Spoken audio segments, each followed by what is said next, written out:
ஆண்டவராகிய இயேசு கிறிஸ்துவின் நாமத்தினாலே உங்கள் யாவரையும் இந்த தரிசனத்தின் நேரத்தில் வரவேற்பதில் மிகுந்த சந்தோஷம். கர்த்தர் இந்த நாளிலும் கொடுக்கிற ஒரு வார்த்தை நெகேமியா 22வது அதிகாரம் 20வது வசனம். இந்த மாதம் கர்த்தர் எங்களுடைய சபைக்கு கொடுத்த வாக்குத்தத்தத்தை உங்களோடு பகிர விரும்புகிறேன். வேதம் சொல்லுகிறது, நெகேமியா 2வது அதிகாரம் 20வது வசனத்தில், பரலோகத்தின் தேவனானவர் எங்களுக்கு காரியத்தை கைகூடி வர பண்ணுவார். இந்த தினத்திலும் உங்களுக்கு இந்த வார்த்தையை நான் விசுவாசத்தோடு சொல்கிறேன். பரலோகத்தின் தேவனானவர் உங்களுக்கு காரியங்களை கைகூடி வர பண்ணுவார். நான் விசுவாசத்தோடு சொல்கிறேன். இன்னைக்கு நம்முடைய வாழ்க்கையில் கர்த்தர் ஒரு காரியத்தை கைகூடி வர பண்ணணும். அதற்கு நாம் என்ன செய்ய வேண்டும்? இன்னைக்கு இந்த நெகேமியாவின் புத்தகத்தில் ஒரு அருமையான ஒரு தரிசன தலைவனை குறித்து நாம் பார்க்கிறோம். நான் அதிகமாக அவரை குறித்து வியந்தது உண்டு, அதிகமாய் இந்த நெகேமியா புத்தகத்தை தியானித்தது உண்டு. இந்த வசனத்தில் வேதம் சொல்லுகிறது, பரலோகத்தின் தேவனானவர் எங்களுக்கு காரியத்தை கைகூடி வர பண்ணுவார். இன்னைக்கு நீங்கள் எந்த ஒரு சூழ்நிலைமையில் இருந்தாலும் சரி, எந்த ஒரு தேவைகளோடு இருந்தாலும் சரி, எந்த பலவீனத்தோடு இருந்தாலும் சரி, எத்தனை கோடிகள் உங்களுக்கு தேவைகள் இருந்தாலும் சரி, கர்த்தர் உங்கள் தேவைகளை சந்திப்பார். குறைவில்லாமல் கர்த்தர் உங்களை நடத்துவார். நிறைவானது வரும்போது குறைவானது எல்லாம் ஒளிந்து போகும் என்று வேதம் சொல்லுகிறது. அப்போ நம்முடைய வாழ்க்கையில் கர்த்தர் ஒரு காரியத்தை கைகூடி வரப்படணும்னா நாம் என்ன பண்ணணும்? வேதத்தில் சொல்லப்பட்டிருக்கு, அதை நான் விளக்க விரும்புகிறேன். முதலாவது, இந்த நெகேமியா 1வது அதிகாரத்தில் நாம் வாசிக்கும்போது, நெகேமியா ஒரு அடிமையாய் இன்னொரு தேசத்திற்கு கொண்டு வரப்படுகிறார். அங்கே ராஜாவுக்கு பானபாத்திரக்காரராக இருக்கிறார். அப்பொழுது அவருடைய தேசத்திலிருந்து, அந்த எருசலேமிலிருந்து வந்த அவனுடைய சகோதரரிடத்துல கேட்கிறான், என் தேசம் எப்படி இருக்கிறது? என் தேசம் சேமமாய் இருக்கிறதா? என் தேசத்தின் குடிகள் எப்படி இருக்கிறார்கள் என்பதை கேட்டு அறியக்கூடிய வாஞ்சை இவருடைய இருதயத்திற்குள்ளே இருக்கிறது. அப்போ அந்த வேதத்தில் அந்த வசனம் சொல்கிறது, அவனுடைய சகோதரியாக ஆனானியும் வேறு சிலரும் என்ன பண்ணுறாங்க, யூதாவிலிருந்து வந்தாங்க. அவர்களிடத்திலிருந்து சிறையிருப்பில் மீண்டு தப்பின யூதர்களுடைய நிலைமையை குறித்து கேட்டறிகிறார். அப்பொழுது அவர் சொல்லுகிறார், சிறையிருப்பில் மீண்டவர்கள் மகா உபத்திரவங்களை அனுபவிக்கிறார்கள். இதெல்லாம் இவரிடத்துல ஷேர் பண்ணுறாங்க அவனுடைய சகோதரர்கள். இந்த நெகேமியாவிடத்தில் அவர்கள் சொன்ன மாத்திரத்தில் வேதம் சொல்லுகிறது, இந்த வார்த்தைகளை நான் கேட்டபோது நான் உட்கார்ந்து அழுது சில நாளாய் துக்கித்து பரலோகத்தின் தேவனை நோக்கி மன்றாடி அப்படின்னு சொல்லி வேதம் சொல்லியிருக்கோம். அப்போ அவர் உட்கார்ந்தார், அழுதார், துக்கித்தார், பரலோகத்தின் தேவனை நோக்கி மன்றாடுறாரு, விண்ணப்பம் செய்கிறாரு. இன்னைக்கு ஒரே ஒரு காரியம்தான், உங்களில் ஒருவேளை நீங்கள் கஷ்டத்தின் பாதையில் கடந்து செல்லலாம். நீங்கள் ஒரே ஒரு காரியம் நீங்கள் செய்ய வேண்டும் என்று சொன்னால், கர்த்தருடைய பாதத்தில் அமர்ந்து இருக்க வேண்டும். வேதத்தில் நாம் வாசிக்கிறோம், மார்த்தாளவென்றால் பல காரியங்கள்னால கவலைப்பட்டு கொண்டிருந்தான்.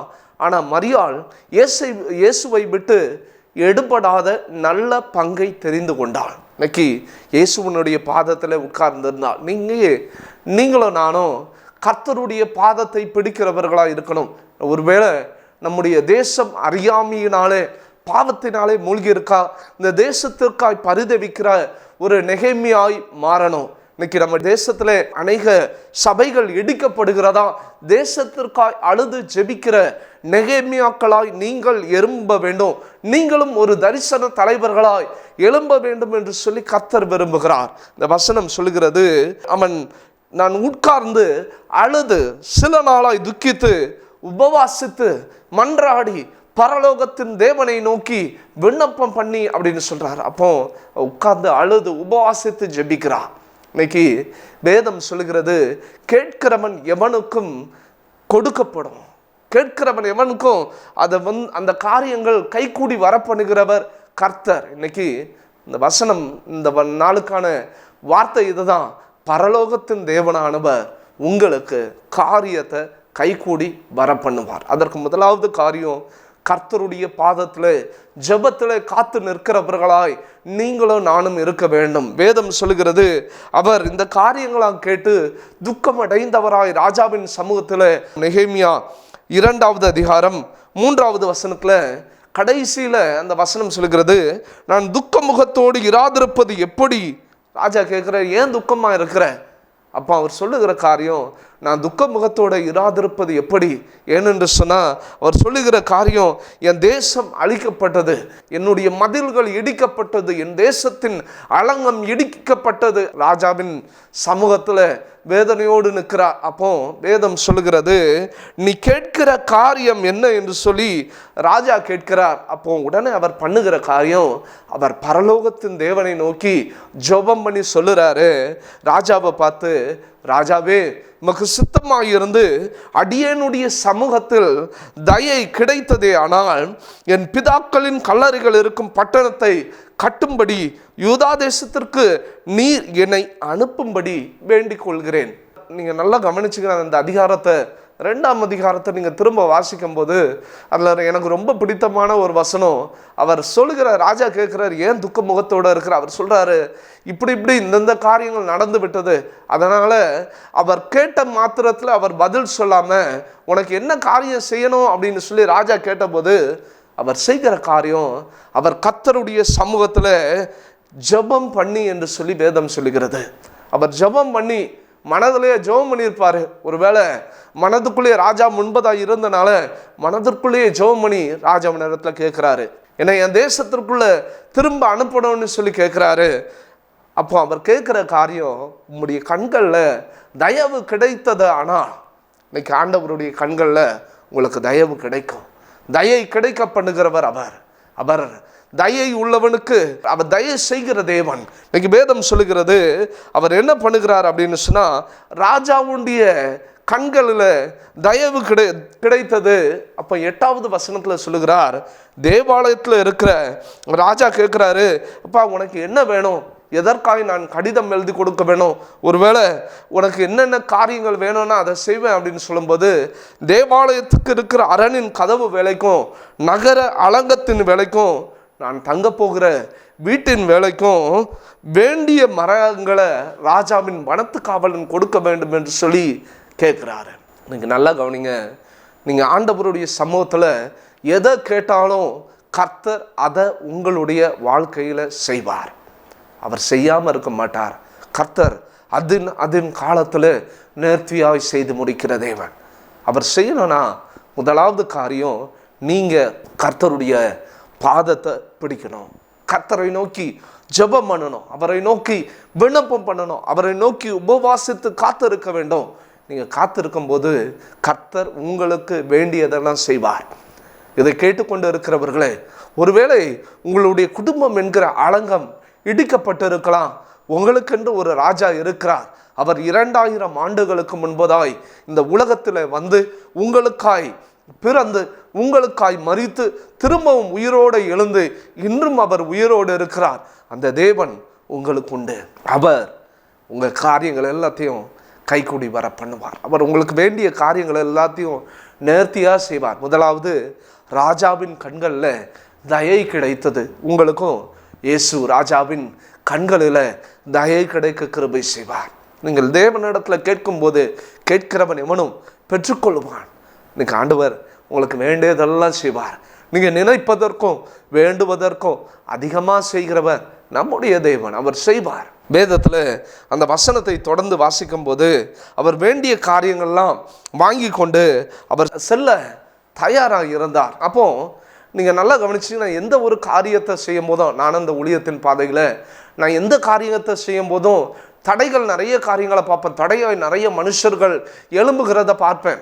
நீங்கள் நினைக்கலாம், ஊழியம் செய்கிறவர்களுக்கு என்ன தடை இருக்கும்? ஊழியங்களுக்கு என்ன தடை இருக்கும்னா, இந்த ஊழியம் செய்கிறவங்களுக்கு அநேக எதிர்ப்புகள் ஊழியக்காரர்கள் இடத்துலேருந்து தான் எழும்பும்.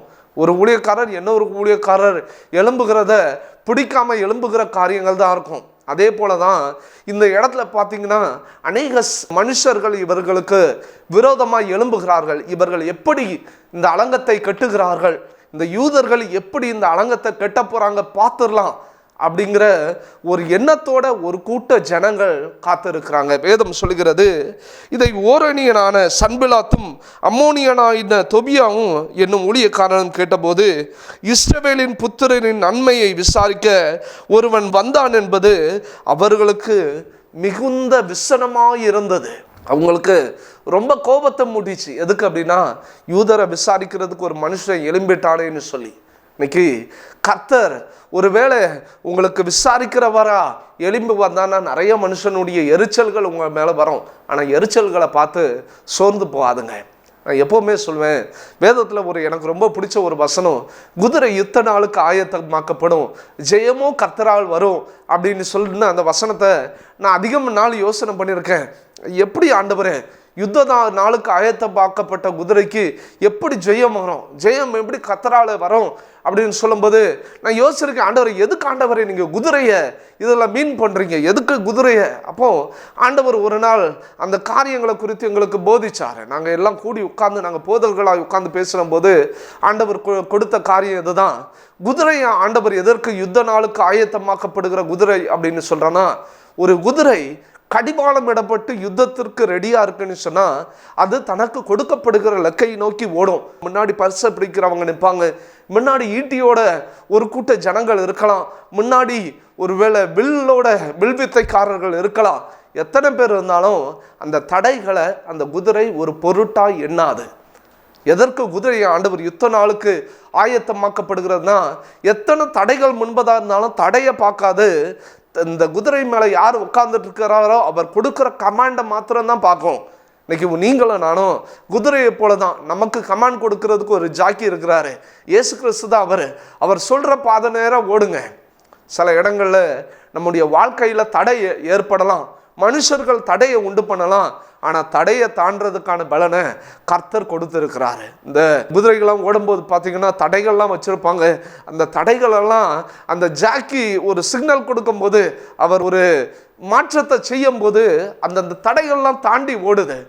அப்போ என்ன ஒரு காரியம் யோசனை பண்ண, அது தடைகளை தாண்டி ஓடுறது, ஜெயத்தை நோக்கி ஓடிட்டே இருக்கு. முன்னாடி யார் இருக்கிறா அதெல்லாம் யோசிக்காது, அது பின்னாடி இருக்கிற ஜாக்கியோட கமாண்டை கேட்டு கரெக்டாக ஓடிட்டு இருக்கு. நீங்களும் நானும் தேவனுடைய கமாண்டை பார்த்து அதுக்கு நேராக ஓடுகிறவர்களாக இருக்கணும். கர்த்தர் நமக்கு கொடுத்திருக்கிற வசனத்தை கேட்டு அதன்படி கீழ்ப்படிந்து நடக்கிறவர்களாய் நீங்களும் நானும் இருக்கும்போது கர்த்தர் நம்முடைய காரியங்கள் எல்லாத்தையும் வாய்க்க பண்ணுவார். என்ன ஒரு காரியம், கர்த்தர் எதற்கு குதிரையோடு ஒப்பிடணும் அப்படின்னு சொல்லி யோசிக்கும் போது நான் நிறைய இடங்களை பார்த்துருக்கேன். குதிரைகள் விழுந்ததுன்னு சொன்னால் விழுந்த அடுத்த செகண்டு எழுந்து நிற்கும். ஒருவேளை குதிரை தவறி ஒரு பள்ளத்தில் விழக்கூடுமானால் உடனடியாக அது எழும்பி நிற்கும். இன்னைக்கு நீங்களும் நானும் அப்படிதான். கர்த்தர் நமக்கு பலத்தை கொடுத்துருக்கிறாரு, கீழே விழுந்தோன்னா உடனே எழும்பி நிற்கணும். ஒருவேளை சத்துருது நம்ம விழத்தள்ள குழிகளை வெட்டி வைத்திருக்கிறானா அந்த குழிகளை பார்க்கக்கூடாது. நம்ம கமாண்ட் பண்ணுற கர்த்தரை தான் நம்ம பார்க்கணும்.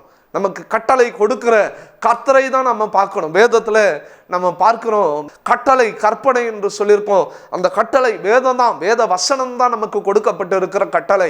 அந்த கட்டளையை பார்த்து ஓடணும்னா எத்தனை முறை கீழே விழுந்தாலும் கர்த்தர் நம்மை எழும்ப பண்ணுவார். நம் குதிரையை போல ஆயத்தமாக்கப்பட்டிருக்கணும். எத்தனை பேர் நமக்கு எதிராக இருந்தாலும் சரி, வேதத்தில் ஒரு வசனம் இப்படியாக சொல்லியிருக்கோம். இந்த அதிகாரங்களில் ஓரேனியனாகிய சன்பிலாத்தும் தொபியாவும் கிண்டல் செய்கிறாங்க. என்னன்னு சொன்னால், இவங்க அலங்கம் கட்ட ஆரம்பிச்சிட்டாங்களே, ஒருவேளை ஒரு நரி ஏறி போனால் கூட இவங்க அலங்கங்கள் இடிந்து விழும் என்று சொல்லி கிண்டல் செய்கிறாங்க. ஒருவேளை நீங்கள் ஏதாவது ஒரு காரியத்தை செய்யும் போது, கர்த்தருடைய பலத்தோட ஒரு காரியத்தை நீங்கள் செய்ய ஆரம்பிக்கும் போது அநேகர் உங்களை நிந்திக்கலாம், அநேகர் உங்களை வேதனைப்படுத்தலாம். சோர்ந்து போகாதிருங்க. இந்த உலகத்தில் இருக்கிறவனை காட்டிலும் உங்களில் இருக்கிறவர் பெரியவர். பெரியவர் உங்களுக்குள்ள இருக்கும்போது உங்களை மகிமையாய் வெற்றி சிறக்க பண்ணுவார். நம்ம வேதத்தில் வாசிக்கிறோம், மிரியாம் இஸ்ரவேல் ஜனங்கள் எல்லாரும் சேர்ந்து பாடுறாங்க, நான் கர்த்தரை பாடுங்க, அவர் கிருபை என்றும் உள்ளது. அவர் குதிரையும் குதிரை வீரர்களையும் என்ன பண்ணாரு, கடலில் அமிழ்த்தி தள்ளினாரு, கடலில் தள்ளினாரு. இன்னைக்கு அதே தான் நான் சொல்வேன். ஆண்டவர் குதிரைகளை, குதிரை யுத்த வீரர்களை கர்த்தர் உங்களுக்காக யுத்தம் பண்ணுவார். மனுஷர்கள் யுத்தங்கள் பெருசாக எழும்பலாம், சன்பிலாத்துகள் எழும்பலாம், ஒருவேளை இதை போதகர்களாகிய நீங்கள் கேட்டுக்கொண்டிருக்கலாம். நீங்க சபையை கட்ட ஆரம்பிக்கும் போது சன்பலாத்துக்கள், தொபியாக்கள் உங்களுக்கு விரோதமாய் எழும்பி நிற்கலாம். சோர்ந்து போகாதருங்க. கர்த்தர் உங்களுக்காக யுத்தம் பண்ணுவார். யுத்தம் கர்த்தருடையது. நான் ஏற்கனவே உங்களுக்கு சொன்ன காரியம், நம்முடைய வாழ்க்கையில பரலோகத்தின் தேவனானவர் காரியத்தை வாய்க்கப்படணும்னு சொன்னா காரியம் ஜெபம்.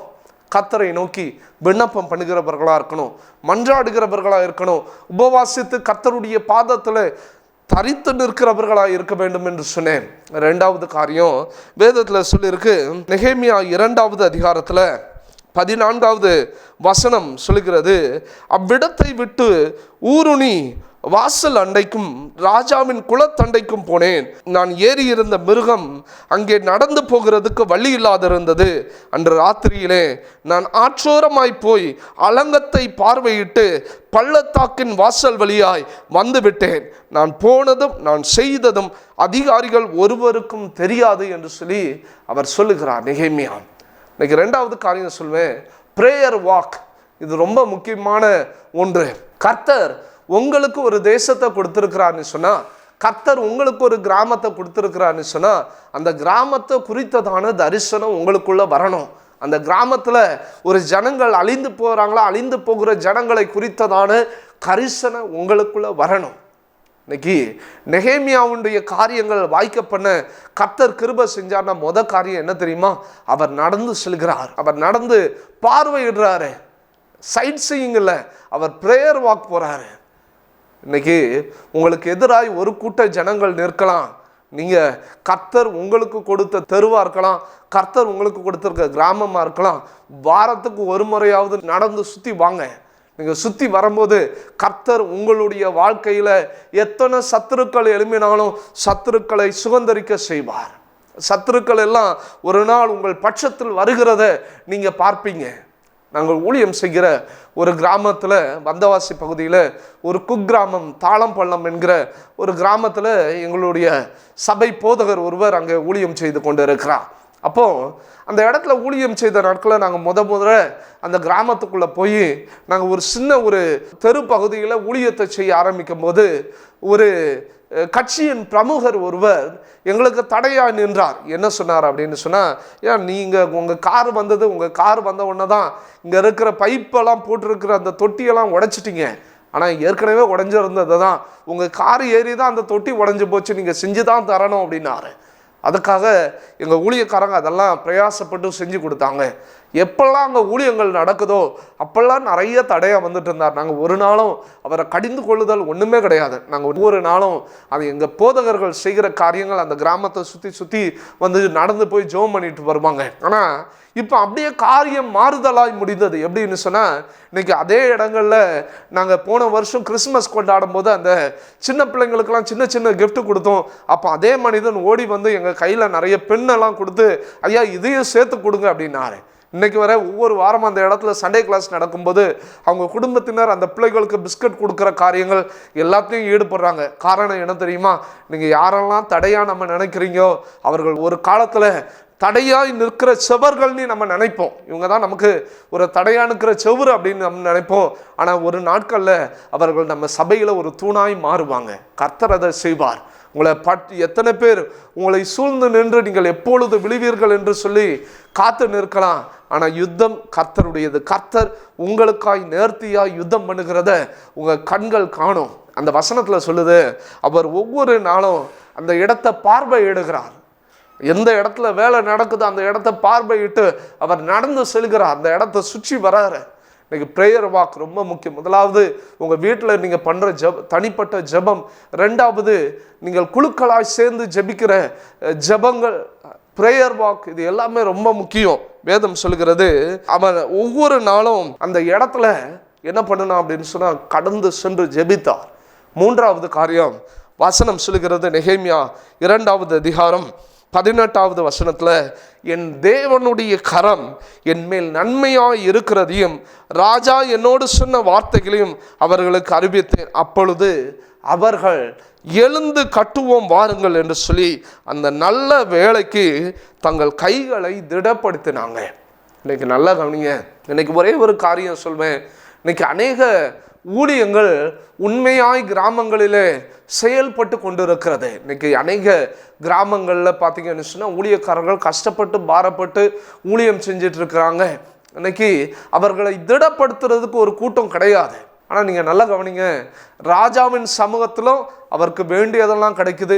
ஜனங்களும் அவனுடைய கரங்களை திடப்படுத்தினாங்க. நீங்கள் ஒருவேளை நீங்கள் ஒரு கிராமத்தில் நீங்கள் ஒரு சபை விசுவாசிகளாக இருக்கக்கூடிய நீங்கள் கற்றுக்கொள்ள வேண்டிய ஒரே ஒரு விஷயம், உங்களுடைய போதகர்களுடைய கைகளை அவர்கள் செய்கிற ஊழியத்திற்காய் திடப்படுத்துங்க. ஏன் அப்படின்னா அவர்கள் நிறைய தடைகளை தாண்டி ஓடிட்டு இருக்கிறாங்க.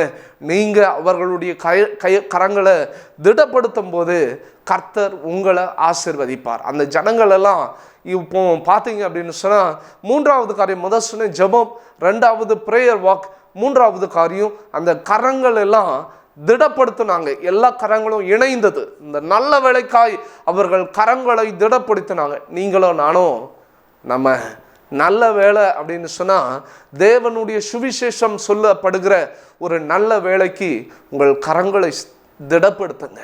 நீங்களும் நானும் செய்ய வேண்டிய ஒரு காரியம், இயேசு நம்முடைய வாழ்க்கையில் செய்த நன்மைகளை சொல்லி ஜனங்களை கூட்டி வந்து அந்த ஊழியக்காரருடைய கரங்களை திடப்படுத்துகிற ஒரு கூட்டமாய் மாறணும்.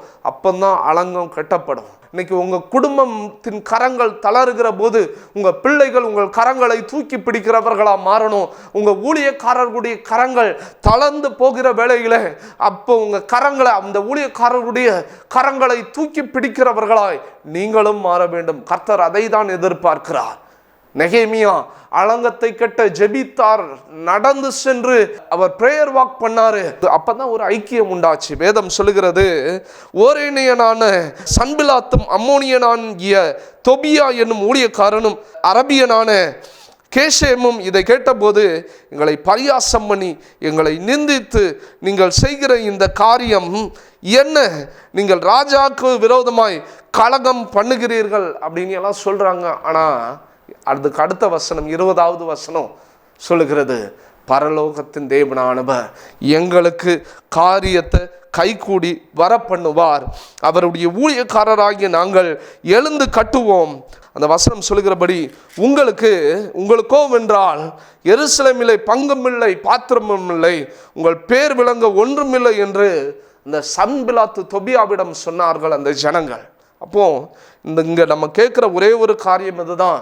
அவர்கள் அந்த அலங்கத்தை கட்ட ஆரம்பிக்கும் போது நிறைய காரியங்களை அவர்கள் சந்திக்கிறார்கள். 4வது அதிகாரம் 3வது வசனம் சொல்லுகிறது, அம்மோனியனாகிய தொபியா சொல்லுகிறார், அவர்கள் அந்த அலங்கத்தை கட்டினாலும் என்ன, ஒரு நரி ஏறி போனால் அவர்களுடைய கல்மதில் இடிந்து போகும். ஏனென்று சொன்னால் அவர்கள் எரிச்சல் அடைந்தவர்களாக இருந்தார்கள். வேதம் சொல்கிறது, சங்கீதம் 70வது அதிகாரத்திலலாம் நீங்கள் வாசிக்கும் போது, தேவனே என்னை விடுவியும், கர்த்தாவே எனக்கு சகாயம் பண்ண தீவிரையும், என் பிராணனை வாங்க தேடுகிறவர்கள் வெட்கி நாணுவார்களாக. நீங்கள் செய்கிற காரியங்களை ஒருவேளை யாராவது விரோதமாக வந்தாங்க அப்படின்னு சொன்னால், சரியான ஜெபம் அப்படின்னு சொன்னால், உங்களுக்கு விரோதமாய் ஒரு கூட்டம் எழும்பி நிற்கிறதா, உங்கள் கரங்கள் ஸ்திரப்பட்டு ஜெபிக்க வேண்டிய ஜெபம் என்னவென்றால், நான் எப்பவுமே சொல்வேன், சங்கீதம் 70வது அதிகாரம். அதை ஜெபிக்கும் போது அந்த இடத்துல பார்த்தீங்கன்னு சொன்னால், உன் பேரில் என்று சொல்கிறவர்கள் தாங்கள் அடையும் வெட்கத்தினாலே பின்னிட்டு லட்சை அடைவார்களாக நீ எழுதியிருக்கோம். நான் சொல்கிறேன், உங்களுக்கு விரோதமாக எழும்புகிற எந்த ஒரு ஆயுதமும் வாய்க்காதே போகும். எத்தனை மனுஷருடைய நிந்தனை பேச்சுகள் உங்களுக்கு முன்பதாக எழும்பினாலும் சோர்ந்து போகாதிருங்க. அந்த வார்த்தை சொல்லுகிறது, நெகேமியா 4வது அதிகாரம் 9வது வசனத்தில் இவர்கள் எல்லாரும் என்ன பண்ணுறாங்க, கூட்டு சேர்ந்து இவர்களுக்கு விரோதமாக எழும்பி நிற்கும் போது அவர்கள் சொல்லுகிறார்கள், 4வது அதிகாரம் 9வது வசனம், ஆனாலும் நாங்கள் எங்கள் தேவனை நோக்கி ஜெபம் பண்ணி அவர்கள் நிமித்தம் இரவும் பகலும் ஜாமக்காரர்களை வைத்தோம். நல்லா கவனிங்க, அடுத்த காரியம் அவங்க பண்ணுறது, ஜெபம் பண்ணி ஜெபிக்கிறதுக்கு ஒரு கூட்டத்தை ஏற்படுத்துகிறாங்க. இன்னைக்கு ஊழியத்தின் பாதையிலா இருக்கலாம், உங்களை தனிப்பட்ட வாழ்க்கையிலா இருக்கட்டும், எத்தனை பிரச்சனைகள் வந்தாலும் ஜாமக்காரர்கள் உங்களுக்காக ஜெபிக்கிற ஒரு கூட்டத்தை எழுப்புங்க. உங்களுடைய தரிசனத்தை அவர்களோடு சொல்லுங்க. உங்க தரிசனத்திற்காக ஜெபிக்கிற ஒரு கூட்டம் எழும்பும் போது அந்த இடத்துல வெற்றியை காண்பீர்கள். வேதம் சொல்லுகிறது, அவர்கள் ஜெபிக்கிற ஒரு ஜாமக்காரர்களை எழுப்பினாங்க. அவர்கள் ஒவ்வொரு நாளும் இரவும் பகலும் அவர்கள் ஜெபிக்கிற ஒரு கூட்டமாக இருந்தார்கள். ஜெபிக்கிற ஜாமக்காரர்கள், கண் விழித்து ஜெபிக்கிற ஒரு ஜாமக்காரர்கள் இந்த தேசத்தில் வேணும். அப்போ வேதம் சொல்லுகிறது வசனத்துல, அந்த ஜனங்கள் எல்லாம் அவர்கள் கட்ட கட்ட தேவனை ஒவ்வொரு நாளும் துதித்தார்கள் என்று சொல்லி வேதம் சொல்லுகிறது. இந்த அலங்கமானது வேதம் சொல்லுகிறது 6வது அதிகாரம் 15வது வசனத்துல, அப்படி அலங்கமானது 52 நாளுக்குள்ளே கட்டப்பட்டது என்று சொல்லி. இன்னைக்கு எத்தனை பேர் எழும்பினாலும் சரி, அலங்கத்தை 52 நாட்களுக்குள்ள, இந்த விழுந்து போன இடிந்து போன அந்த அலங்கத்தை 52 நாட்களில் கட்டி முடித்தாங்க. இன்னைக்கு நான் சொல்றேன், கர்த்தர் உங்களுடைய வாழ்க்கையில ஒரு அற்புதத்தை செய்யணும்னா, நாங்கள் சமீபத்தில் உங்களுடைய காரைக்குடி சபைக்கு நாங்கள் சென்றிருக்கும் போது இதே வார்த்தைகளை அவர்களோடு கூட பேசிட்டு சொன்னேன், 52 நாட்கள் நாம் ஜெபிக்க போகிறோம், கர்த்தர் சபையை கட்டுவார்னு சொல்லி. கர்த்தர் இன்னைக்கு அந்த சபையை கட்டுறதுக்கான காரியங்களை செய்து கொண்டு இருக்கிறார். நான் ஒரே ஒரு விசுவாசத்தோடு சொல்றேன், உங்க குடும்பம் பிரிவினைக்கு நேராக இருக்கா, கர்த்தரை நோக்கி விண்ணப்பம் பண்ணுங்க. ஒருவேளை உங்க வீடு கட்ட முடியாம நிறைய ஸ்ட்ரகிள்னால எத்தனையோ வருஷம் இருக்கா, உங்க குடும்பம் இடிந்து போய் கிடக்கிறதா, உங்கள் குடும்பம் பிரிந்து போய் கிடக்கிறதா, எத்தனை ஆண்டுகள் ஆகியிருந்தாலும் சரி, கர்த்தரை நோக்கி விண்ணப்பம் பண்ணி பாருங்க. கர்த்தரை நோக்கி விண்ணப்பம் பண்ணி பாருங்க. கர்த்தர் உங்களுக்கு காரியங்களை வாய்க்க பண்ணுவார். கர்த்தர் உங்க காரியங்களை வாய்க்க பண்ணுவார். இன்னைக்கு நான் சொல்றேன், 52 நாட்களுக்குள்ள ஒரு அலங்கத்தை கட்ட முடியுமானா, ஒரு வருடம் 52 வாரங்கள் கர்த்தர் நம்முடைய குடும்பத்துல ஒன்றும் இல்லாம இருக்கலாம். 52 வாரங்களுக்குள்ள நமக்கு கர்த்தர் ஒரு வீட்டை கட்ட கர்த்தர் உதவி செய்வார். ஒரு இடத்தை வாங்கி வீட்டை கட்ட கர்த்தர் உதவி செய்வார். நம்ம ஊழியத்துல ஒருவேளை ஊழியக்காரர்கள் இதை கேட்டுக்கொண்டு இருக்கலாம், உங்க சபை கட்ட முடியாம ரொம்ப வருஷம் நீங்க போராடி கொண்டு இருக்கலாம். நெகேமியா 52 நாட்கள்ல சபையை கட்டி முடித்தானா, கர்த்தர் 52 நாட்கள்ல உங்க சபையை கட்டி முடிக்க முடியும். ஒருவேளை உங்க தரிசனம் பெருசுனா, கர்த்தர் ஒரு வருடம் 52 வாரங்களுக்குள்ள உங்க சபையை கட்டி முடிக்க வல்லவராக இருக்கிறார். நானும் என்னுடைய நண்பர்கள் ஒரு சிலருமாய் ஒரு சபையை கட்டுறதுக்கு நாங்கள் தீர்மானம் பண்ணி நாங்கள் சபைக்கான வேலையை நாங்கள் ஆரம்பித்தோம். 1200 சதுர அடியில் சபையை கட்டி முடிக்க நாங்கள் தீர்மானம் பண்ணணும். நானும் என்னுடைய நண்பர்கள் எல்லாம் சேர்ந்து அந்த காரியங்களை செய்தோம். 18 நாட்களில் சபையை கட்டி முடித்து டெடிகேட் பண்ணோம். கர்த்தர் உதவி செய்தார். அதே போல் நாங்கள் ஓரிக்கை, காஞ்சிபுரம் மாவட்டத்தில் ஓரிக்கை என்கிற பகுதியில் ஞாயிற்றுக்கிழமையில ஊழியம் செய்து கொண்டு இருக்கோம். அங்கே ஒரு சபையை கட்டணும்னு சொல்லி தீர்மானம் பண்ணோம். கர்த்தர் கிட்டத்தட்ட பார்த்தீங்கன்னு சொன்னால் 52 நாட்கள் ஜெபம் பண்ணோம். அந்த 52 நாட்களில் முடித்து சபையை 52வது நாள் டெடிகேட் பண்ண கர்த்தர் கிருபை செய்தார். நான் சொல்கிறேன், விசுவாசத்தோடு நீங்கள் கேட்டிங்கன்னா கர்த்தர் உங்கள் கைகளை திடப்படுத்துகிற ஒரு கூட்டத்தை கொண்டு வந்து உங்கள் ஊழியங்களை ஆசீர்வதிப்பார். உங்கள் தேவைகளெல்லாம் சந்திப்பார். குறைவு இல்லாதபடி பாதுகாப்பார். வசனம் சொல்கிறது, பரலோகத்தின் தேவனானவர் எங்களுக்கு காரியங்களை வாய்க்க பண்ணுவார். பண்ணினார், அவங்களுக்கு பண்ணினார். இன்னைக்கு உங்கள் வாழ்க்கையும் பண்ணுவார். உங்கள் வாழ்க்கையிலும் காரியங்களை வாய்க்க பண்ணுகிற தேவன் உங்களோடு கூட இருக்கிறார். கர்த்தர் உங்களை ஆசீர்வதிப்பார். அப்படியே கண்களை மூடி ஜெபிக்கலாம். பரலோகத்தின் தேவனே, உம்முடைய வசனம் சொல்லுகிறது, பரலோகத்தின் தேவனானவர் எங்களுக்கு காரியத்தை வாய்க்க பண்ணுவார்னு சொல்லி உம்முடைய வசனத்தில் நாங்கள் வாசித்தோமே. இன்னைக்கு என்னென்ன காரியங்கள் இவருடைய வாழ்க்கையில் நடக்கவே முடியாதுன்னு சொன்ன சூழ்நிலைமைகள் இருக்கலாம். வியாதியின் படுக்கையில் இருக்கலாம். ஒருவேளை ஆண்டவரே நடக்க முடியாத சூழ்நிலைமையில் படுத்த படுக்கையை இதை கேட்டுக்கொண்டு இருக்கலாம். பரலோகத்தின் தேவனானவர் காரியங்களை வாய்க்க பண்ணுங்க. எழுந்து நடக்க பண்ணுங்க ஆண்டவரே, எழுந்து நடக்க பண்ணுங்க. இருதயத்தோடு ஒரு சோர்வோடு பாரத்தோடு நிறைய பேர் இதை கேட்டுக்கொண்டு இருக்கலாம். இவர்கள் வாழ்க்கையில் இன்று பரலோகத்தின் தேவனானவர் இவர்கள் காரியங்களை வாய்க்க பண்ணுங்க. கர்த்தர் இவளை கொண்டு நீங்கள் செய்கிற காரியங்கள் எல்லாம் பயங்கரமாக இருக்கட்டும் ஆண்டவரே. ஆராய்ந்து முடியாத பெரிய காரியங்கள் நடக்கட்டும். எண்ணி முடியாத அதிசயங்கள் இவர்களுடைய வாழ்க்கையில் நடக்கட்டும் ஆண்டவரே. யாரெல்லாம் இன்னைக்கு பரலோகத்தின் தேவனானவர் எங்கள் குடும்பத்தில் ஒரு காரியத்தை வாய்க்க பண்ணுங்கன்னு சொல்லி ஜெபிக்கிறாங்களோ, எனக்கு ஏற்றபெல்ல ஆண்டவரே, நான் கற்பத்தின் கனி இல்லாமல் இருக்கிறேன், எனக்கு ஒரு கற்பத்தின் கனியை தரமாட்டீரோன்னு சொல்லி ஏங்கி கொண்டு இருக்கலாம். திருமணம் ஆகாமல் திருமணத்திற்காய் காத்து கொண்டு இருக்கலாம். அவர்களுக்கு காரியங்களை வாய்க்க பண்ணுங்க. குடும்பங்களை வீடு கட்ட முடியாதபடி கஷ்டத்தோடு இருக்கலாம், கடன் பாரத்தோடு இருக்கலாம். அவங்க தேவைகள் எல்லாம் காரியங்களை எல்லாம் வாய்க்க பண்ணும்படியா ஜெபிக்கிற ஆண்டவரே. ஆண்டவரே, அவர்கள் நினைக்கிற காரியங்கள் எல்லாம் அற்ப காரியம் ஆண்டவரே. நீங்கள் எல்லாத்தையும் நேர்த்தியாய் செய்து முடிக்கிறவர், எல்லாவற்றையும் நேர்த்தியாய் செய்து முடிக்க இதை கேட்டுக்கொண்டு இருக்கிற ஒவ்வொருடைய வாழ்க்கையிலும் பரலோகத்தின் தேவனானவர் காரியங்களை வாய்க்க பண்ணுங்க, ஆசீர்வதிங்க, மேன்மைப்படுத்துங்க. எல்லா துதி கன மகிமை எல்லாம் நாங்கள் உமக்கே செலுத்துகிறோம். நீங்கள் பெருகணும், நாங்கள் சிறுகணும். இயேசுவின் மூலம் ஜெபங்கள் நல்ல பிதாவே. ஆமேன், ஆமேன், ஆமேன். கர்த்தர் உங்களை ஆசீர்வதிப்பார். God bless you. அன்பிற்குரியவர்களே, எங்களோடு நீங்கள் தொடர்பு கொள்ள pastor Princelin Mernaal, Christ for India church, எழுமையின் Kottur, Kanchipuram. Cellphone 9962226729. Email princelymernaal@gmail.com.